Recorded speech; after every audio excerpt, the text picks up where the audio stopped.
ಹಾಗೂ ನೈಜ ಸುದ್ದಿಗಳಿಗಾಗಿ ವೀಕ್ಷಿಸಿ ಸತ್ಯ ಸುದ್ದಿ ನ್ಯೂಸ್ ಕನ್ನಡ. ನಮಸ್ಕಾರ ವೀಕ್ಷಕರೇ, ಸತ್ಯ ಸುದ್ದಿಯಲ್ಲಿ ನಿಮಗೆ ಸ್ವಾಗತ.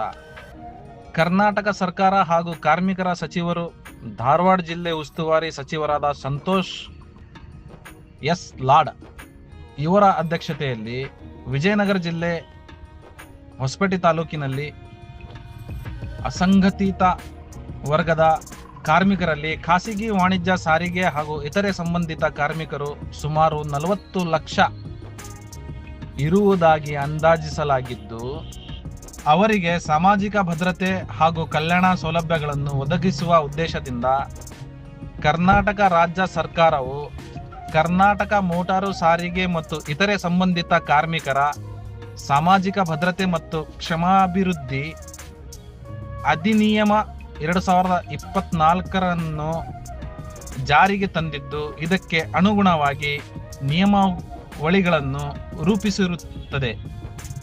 ಸದರಿ ಅಧಿನಿಯಮ ಕರ್ನಾಟಕ ಮೋಟಾರು ಸಾರಿಗೆ ಇತರು ಮತ್ತು ಸಂಬಂಧಿತ ಕಾರ್ಮಿಕರ ಸಾಮಾಜಿಕ ಭದ್ರತೆ ಮತ್ತು ಕ್ಷೇಮಾಭಿವೃದ್ಧಿ ಮಂಡಳಿಯನ್ನು ರಚಿಸಿದ್ದು, ಈ ಮಂಡಳಿಯ ಮೂಲಕ ಸದರಿ ಕಾಮಗಾರಿಕೆ ಸಾಮಾಜಿಕ ಭದ್ರತಾ ಯೋಜನೆಗಳನ್ನು ಜಾರಿಗೊಳಿಸಲಾಗುತ್ತಿದೆ.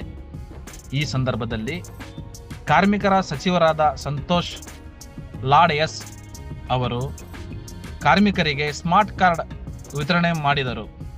ಕ್ಯಾಮ್ರಾಮನ್ ಸೈಯದ್ ಇರ್ಫಾನ್ ಜೊತೆ ವರದಿ ಬಿ ಸಲೀಂ ಸಾಬ್, ಉಮ್ಮಳಗಟ್ಟಿ, ಸತ್ಯ ಸುದ್ದಿ ನ್ಯೂಸ್ ಕನ್ನಡ, ಹೊಸಪೇಟೆ.